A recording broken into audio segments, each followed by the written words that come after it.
दोस्तों, मैं विकास अग्निहोत्री आपका स्वागत करता हूं अपने YouTube चैनल नॉलेज विजार्ड पर। तो दोस्तों, आज मैं आपके लिए लेकर आया हूं साइंस के 50 इंपॉर्टेंट क्वेश्चन, जो आज मैं आपको बहुत जल्दी फास्ट रिवीजन कराने वाला हूं। तो चलिए दोस्तों, देर न करते हुए शुरू करते हैं। आपका पहला क्वेश्चन है, निम्नलिखित में से कौन सा रोग कुपोषण के कारण नहीं होता है? आपके ऑप्शन है अरक्तता, स्कर्वी, बेरी और रतौंधी। तो दोस्तों, स्कर्वी विटामिन की कमी से होता है, बेरी भी विटामिन की कमी और रतौंधी भी विटामिन की कमी से होता है। कुपोषण के कारण जो रोग नहीं होता है वो अरक्तता होता है। ये कुपोषण का मतलब होता है हमारे खाने में किसी तत्व की कमी होना। ठीक है, समझ रहे हैं आप? किसी तत्व की कमी होती है तो उसे हम कुपोषण कहते हैं। ठीक है ना? तो कुपोषण की कमी से अरक्तता नहीं होता है। ठीक है ना दोस्तों? चलिए अगला क्वेश्चन देखते हैं। आपका अगला क्वेश्चन कह रहा है, निम्नलिखित में से कौन सी वास्तविक मछली नहीं है? आपके ऑप्शन है उड़न मछली, चढ़ने वाली मछली, रजत मीन और फुफ्फुस मीन। तो दोस्तों, जो रजत मीन होती है वो उड़ने वाली मछली नहीं होती है, याद रखना है आपको। ठीक है ना दोस्तों? चलिए अगला क्वेश्चन देखते हैं। आपका अगला क्वेश्चन कह रहा है, मरुद्भिद अनुकूलन में पत्तियां रूपांतरित हो जाती हैं। तो दोस्तों, मरुद्भिद, आप समझना चाहिए आपको मरुद्भिद क्या होता है। जो मरुस्थल में पौधे होते हैं उनमें जब वो अनुकूलन के लिए जो उनकी जो पत्तियां होती हैं उन पौधों की क्या हो जाती है, किस में रूपांतरित या परिवर्तित हो जाती हैं? देखिए, आपका ऑप्शन कह रहा है प्रतान में, सूल में, पर्णभव में या पर्णस्तंभ में। तो आपको पता होना चाहिए जो मरुस्थलीय पौधे होते हैं उनकी जो पत्तियां होती हैं वो क्या कांटों में परिवर्तित होती जाती हैं। जैसे आपने देखा होगा कैक्टस जैसे पौधे होते हैं जो मरुस्थल में होते हैं, तो ये किस में परिवर्तित हो जाते हैं? सूल में या कांटों में परिवर्तित हो जाते हैं। चलिए अगला क्वेश्चन देखते हैं दोस्तों। आपका अगला क्वेश्चन कह रहा है, शीत निष्क्रियता पाई जाती है। आपके ऑप्शन है मेढक में, मछलियों में, प्राइमेट्स में और मोलस्का संख्या जो प्राणी होते हैं। तो दोस्तों, जो प्राइमेट्स होते हैं उनमें शीत निष्क्रियता पाई जाती है। मतलब जो जब ठंडी का समय आता है, जब या ठंड का समय होता है, तो ये क्या हो जाते हैं, निष्क्रिय हो जाते हैं। तो जो शीत निष्क्रियता पाई जाती है प्राइमेट्स में होती है। ठीक है ना? चलिए अगला क्वेश्चन देखते हैं। फेफड़ों का पृष्ठ क्षेत्रफल बढ़ जाता है। आपके ऑप्शन है वायु कोष्ठों द्वारा, प्लूरा द्वारा, ब्रोंकियोलों द्वारा, रक्तवाहिनियों द्वारा। तो जो रक्तवाहिनियां होती हैं इनके कारण हमारे फेफड़ों का पृष्ठ क्षेत्रफल बढ़ जाता है। ठीक है ना दोस्तों? चलिए अगला क्वेश्चन देखते हैं। किस प्रकार के कोशिका विभाजन में गुणसूत्रों के जोड़े बनते हैं? तो दोस्तों, गुणसूत्रों के जोड़े किस प्रकार के कोशिका विभाजन में बनते हैं? समसूत्री में, असूत्री में, अर्धसूत्री में। तो जो अर्धसूत्री विभाजन होता है इसमें क्या होता है, कोशिका विभाजन में गुणसूत्रों के जोड़े बनते हैं। ठीक है ना दोस्तों? और मनुष्य में कितने गुणसूत्र पाए जाते हैं? आपको पता होगा, आपके क्वेश्चन कई बार पूछे जाते हैं कि मनुष्य में कितने जोड़ी पूछे जाते हैं, तो 23 जोड़ी पाए जाते हैं। और अगर पूछा जाए कितने पाए जाते हैं तो 46 पाए जाते हैं। ठीक है ना दोस्तों? चलिए अगला क्वेश्चन देखते हैं। आपका अगला क्वेश्चन कह रहा है कि जब ध्वनि तरंगें चलती हैं तो वे अपने साथ क्या ले जाती हैं या अपने साथ ले जाती हैं? देखिए, आपका ऑप्शन है द्रव्यमान ऊर्जा, माध्यम के कण या विभवांतर। तो जो जब ध्वनि तरंगें चलती हैं दोस्तों तो अपने साथ एनर्जी ले जाती, ऊर्जा ले जाती हैं। तो आपका उत्तर हो जाएगा ऑप्शन 2। चलिए अगला क्वेश्चन देखते हैं। इंपॉर्टेंट क्वेश्चन है दोस्तों, सभी तरह के एग्जाम में पूछे गए क्वेश्चनों की सीरीज है ये, तो ध्यान रखना है आपको। इंपॉर्टेंट क्वेश्चन है और इनको याद करते रहना है। चलिए अगला क्वेश्चन देखते हैं। रॉकेट किस सिद्धांत पर कार्य करता है? तो दोस्तों, जो रॉकेट होता है हमारा वो किस सिद्धांत पर? संवेग संरक्षण, ऊर्जा संरक्षण, बर्नौली प्रमेय या अवोगाद्रो परिकल्पना। तो जो रॉकेट होता है दोस्तों वो संवेग संरक्षण के सिद्धांत पर कार्य करता है। ठीक है ना? तो चलिए अगला क्वेश्चन देखते हैं दोस्तों। आपका अगला क्वेश्चन कह रहा है, निम्नलिखित में से कौन सी एल्यूमिनियम की मिश्र धातु है? आपका ऑप्शन कह रहा है जर्मन सिल्वर, इसके बाद कह रहा है मैग्लियम, तो पीतल, कांसा। तो जो जो मैग्लियम होती है वो कौन सी एल्यूमिनियम की मिश्र धातु होती है, याद रखना है दोस्तों। चलिए अगला क्वेश्चन देखते हैं। रेडियो सक्रियता को मापने के लिए वाणिज्यिक रूप से उपलब्ध यंत्र है। तो जो रेडियो सक्रियता होती है उसको जो मापा जाता है तो कौन से यंत्र के द्वारा?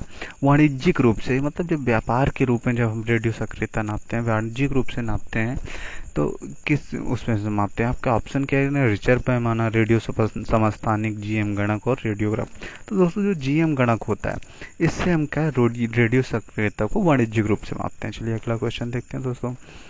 लार में निम्नलिखित में से कौन सा एंजाइम पाया जाता है? तो दोस्तों, पता होगा आपको लार में कौन कौन से एंजाइम पाए जाते हैं। ठीक है।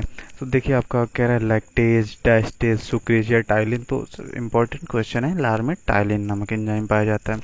चलिए आपका अगला क्वेश्चन कह रहा है बीसीजी टीके में सी शब्द का अभिप्राय क्या है। तो जो बीसीजी होता है इसका फुल फॉर्म क्या होता है, उसमें से सी का पूछा है। तो दोस्तों जो सी होता है इसका अभिप्राय होता है कैलमेट। याद रखना है, जो कैलमेट होता है बीसीजी का फुल फॉर्म आपको पता होना चाहिए, और उसमें जो सी का मतलब होता है कैलमेट। ठीक है ना दोस्तों। अगला क्वेश्चन कह रहा है पौधों के गौण विकास के लिए निम्न में से कौन सा ऊतक जिम्मेदार है। तो जो केवियम ऊतक होता है दोस्तों, वो पौधों के गौण विकास के लिए जिम्मेदार होता है। अब देखिए अगला क्वेश्चन कह रहा है निम्नलिखित में से कौन सी श्रेणी सबसे अधिक संक्रांतिज ऊर्जा का स्रोत है। तो दोस्तों आपने कई सारे तत्व आपके भोजन में पाए जाते हैं, जैसे कि वसा होती है, प्रोटीन होते हैं, विटामिन होते हैं, ठीक है, खनिज लवण होते हैं। तो इनमें से सबसे अधिक ऊर्जा किस में पाई जाती है। कार्बोहाइड्रेट्स होते हैं। तो सबसे अधिक ऊर्जा आपके देखिए आपके ऑप्शन है स्टार्च, प्रोटीन, विटामिन, वसा। तो सबसे अधिक ऊर्जा वसा में पाई जाती है। ठीक है ना। चलिए अगला क्वेश्चन देखते हैं। आपका अगला क्वेश्चन कह रहा है डायाफ्राम गर्भ निरोध के साधन है, ये स्थित है। तो जो डायाफ्राम होता है ये कहाँ पे स्थित होता है, तो गर्भाशय ग्रीवा के ऊपर स्थित होता है। ठीक है ना दोस्तों। चलिए आपका अगला क्वेश्चन कह रहा है मानव मस्तिष्क किसके रूप में संकेत प्राप्त करता है और भेजता है। तो जो हमारा ह्यूमन ब्रेन्स होता है ये जो आपके सिग्नल्स होते हैं किस फॉर्म में भेजता है। आपके ऑप्शन है रासायनिक आवेग, चुंबकीय आवेग, विद्युत आवेग और यांत्रिक आवेग। तो जो हमारा माइंड है ये किस रूप में सिग्नल भेजता है, विद्युत आवेग के रूप में। मतलब जो इलेक्ट्रिसिटी के रूप में, हम जो विद्युत आवेग के रूप में सिग्नल भेजता है। ठीक है ना दोस्तों। चलिए अगला क्वेश्चन देखते हैं। हमारे शरीर में ग्लूकोज किस रूप में संग्रहित होता है। आपके ऑप्शन है इंसुलिन, शर्करा, वसा और ग्लाइकोजन।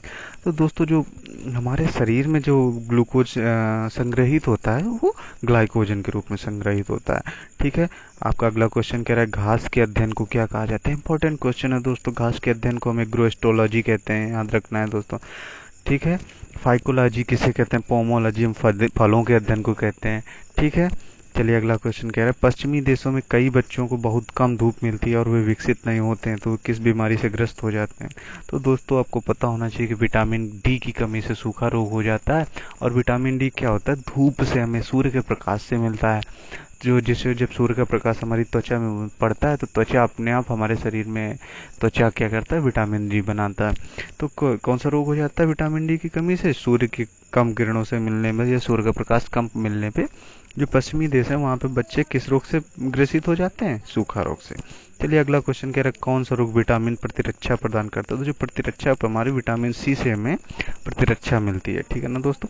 चलिए अगला क्वेश्चन इंपॉर्टेंट क्वेश्चन है लौंग क्या है। तो आपने लौंग जरूर देखी होगी अपने घरों में। तो लौंग क्या होता है, फ्लावर होता है, फ्रूट होता है, सीड होता है या ड्राइड फ्लावर बर्ड होता है। तो जो लौंग होता है दोस्तों वो आपका ड्राइड फ्लावर बर्ड होता है।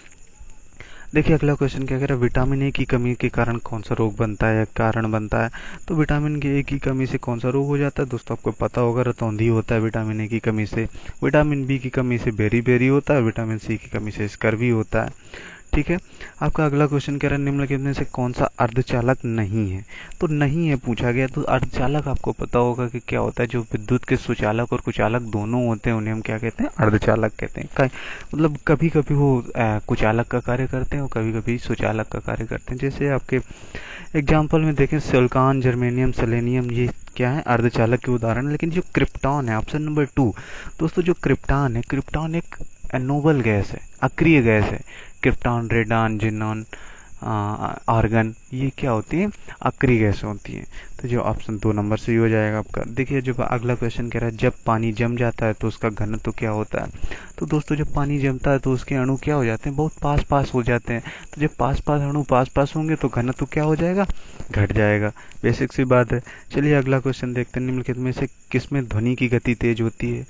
इंपॉर्टेंट क्वेश्चन है, कई बार एसएससी में पूछा गया क्वेश्चन है कि ध्वनि की गति सबसे तेज किसमें होती है, लकड़ी में, धातु में, हवा में और पानी में। तो जो धातु होती है दोस्तों उस पर ध्वनि की चाल सबसे ज्यादा होती है। अगला क्वेश्चन देखिए दोस्तों, कह रहा है एक समतल दर्पण की फोकस दूरी होती है, कहाँ होती है, धनात्मक होती है, ऋणात्मक होती है, अनंत होती है या शून्य होती है। तो दोस्तों समतल दर्पण की फोकस दूरी क्या होती है, इनफिनाइट होती है, अनंत होती है। चलिए अगला क्वेश्चन देखते हैं इलेक्ट्रॉन किस गति से नाभिक के चारों ओर घूमते हैं। तो दोस्तों आपने कक्षा 12 में पढ़ा होगा कहीं ना कहीं कि इलेक्ट्रॉन अपने जो होता है वो नाभिक के चारों ओर कच्छी गति करता है, या गोल गोल कच्छी परिक्रमा करता है, चारों ओर परिक्रमा करता है, कच्छी गति करता है। चलिए अगला क्वेश्चन देखते हैं, निम्नलिखित में से कौन सी अदिश राशि है। ठीक है, तो जो अदिश राशि क्या होती है, जिनमें परिमाण होता था दिशा दोनों में से कोई एक हो, और सदिश राशि क्या होता है जिसमें परिमाण और दिशा दोनों होती है, उसे हम क्या कहते हैं, सदिश राशि कहते हैं। तो जो कार्य होता है दोस्तों वो अदिश राशि होती है। क्यों? चलिए अगला क्वेश्चन कह रहा है, किस देश में इबोला वायरस की नई प्रजाति बॉम्बली वायरस को खोजा गया है। तो दोस्तों जो सीरा लियोन नाम का जो देश है, ये दक्षिण अफ्रीकी देश है। तो यहाँ पे क्या है, इबोला वायरस की नई प्रजाति का खोज हुई है, और जिसका नाम क्या है, बॉम्बली वायरस। चलिए अगला क्वेश्चन देखते हैं, निम्न में से किस राज्य ने हाल ही में विकलांगता सूची को एसिड अटैक पीड़ितों को शामिल किया। तो जो एसिड अटैक के लोग हो जाते हैं उनको विकलांगता का सर्टिफिकेट या विकलांगता सूची में शामिल करने वाला कौन सा राज्य है। आपके ऑप्शन है बिहार, उत्तर प्रदेश, तेलंगाना और मध्य प्रदेश। तो जो मध्य प्रदेश है दोस्तों वो क्या है, विकलांग जो एसिड अटैक पीड़ित होते हैं उनको विकलांगता सूची में शामिल किया। देखिए अगला क्वेश्चन कह रहा है, आकाश में उड़ते हुए पक्षी में होती है, आपके ऑप्शन है काइनेटिक एनर्जी और स्टैटिक एनर्जी दोनों, या गतिज ऊर्जा स्थितिज ऊर्जा, या तो दोनों नहीं होती। तो दोस्तों जो आकाश में उड़ रहा पक्षी होता है उसमें गतिज ऊर्जा और स्थितिज ऊर्जा दोनों पाई जाती हैं। ठीक है ना दोस्तों। चलिए अगला क्वेश्चन देखते हैं, सोने का शुद्धतम रूप कौन सा होता है, 14 कैरेट, 20 कैरेट, 24 कैरेट या 10 कैरेट। तो दोस्तों सभी को मालूम होगा कि सोना जो प्योर सोना होता है वो 24 कैरेट का होता है। ठीक है। चलिए अगला क्वेश्चन कह रहा है, कोयला प्रक्रिया से बनता है, किस प्रक्रिया से। तो कोयला जो दोस्तों पता होगा कि आपका कार्बन का एक अपर रूप होता है कोयला, और कोयला कैसे, कार्बोनाइजेशन से बनता है। चलिए अगला क्वेश्चन देखते हैं, निम्नलिखित में से कौन सा सामान्य नमक का स्रोत है। तो सामान्य नमक का स्रोत क्या होता है, हैलाइट होता है दोस्तों। हैलाइट क्या होता है, सामान्य नमक का स्रोत। चलिए अगला क्वेश्चन देखते हैं, मनुष्य के मूत्र में कौन सा एसिड पाया जाता है। इंपॉर्टेंट क्वेश्चन है दोस्तों, कई बार पूछा गया है। तो मनुष्य के मूत्र में आपके ऑप्शन है malic acid, lactic acid, tannic acid और यूरिक एसिड। तो यूरिक एसिड जो होता है वो क्या होता है, हमारे मनुष्य के मूत्र में पाया जाता है। चलिए अगला क्वेश्चन देखते हैं, जो नेमाटोडा द्वारा कौन सा रोग होता है दोस्तों। तो जो फाइलेरिया नामक फाइलेरियासिस नामक रोग होता है वो नेमाटोडा द्वारा होता है। और नेमाटोडा संघ के प्राणी होते हैं, कुछ लोगों में आपने पढ़ा होगा जीव जगत में। तो जो नेमाटोडा संघ के प्राणी होते हैं उनसे क्या होता है, फाइलेरियासिस नामक रोग होता है। चलिए आपका अगला क्वेश्चन कह रहा है, क्वेश्चन नंबर 37 है, एंजाइम मदद करता है। तो जो एंजाइम होता है वो किस में मदद करता है दोस्तों। तो हमारे सबसे पहले आपको पता होगा लार में आपका टाइलिन नामक एंजाइम पाया जाता है। तो वो किस में मदद करता है, हमारे भोजन के पाचन में मदद करता है। तो सरल सा क्वेश्चन था। चलिए अगला क्वेश्चन कह रहा है, भोजन का पाचन सामान्य रूप से कहाँ होता है। तो दोस्तों जो हमारी छोटी आंत होती है, हमारे भोजन का सर्वाधिक समय हमारा भोजन छोटी आंत में उपस्थित रहता है। तो सामान्य रूप से भोजन का पाचन कहाँ पे होता है, छोटी आंत में होता है। चलिए देखिए अगला क्वेश्चन कह रहा है, सबसे बड़ी धमनी किस नाम से जानी जाती है। तो दोस्तों जो महाधमनी होती है वो सबसे बड़ी धमनी होती है। अब देखिए आपका कह रहा है एल्बो किस प्रकार का ज्वाइंट है। तो सबसे पहले एल्बो आपको पता होना चाहिए। तो जो हमारे पैर का जो ज्वाइंट होता है एल्बो, एल्बो किस प्रकार का ज्वाइंट होता है। तो दोस्तों ये क्या होता है, हिंग्स ज्वाइंट होता है। ज्वाइंट भी कई टाइप के होते हैं, आपको पता होना चाहिए। रक्त परिवहन तंत्र की व्याख्या किसने की, अगला क्वेश्चन है आपका। तो जो रक्त परिवहन तंत्र की व्याख्या किसने की है दोस्तों, विलियम हार्वे ने की थी। आपको पता होना चाहिए, बहुत ही इंपॉर्टेंट क्वेश्चन बनता है। अब देखिए अगला क्वेश्चन आपका कह रहा है, अंधों में पढ़ने की लिपि को क्या कहते हैं।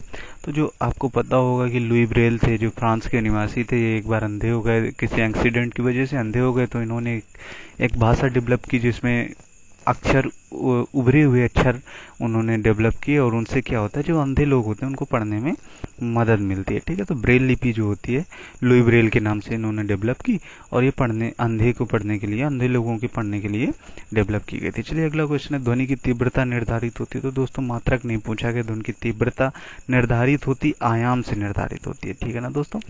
आगे देखिए आपका अगला क्वेश्चन कह रहा है, सिट्स क्या है। तो सिट्स एक घातक मृत्यु रोग होता है। सिट्स दोस्तों याद रखना है।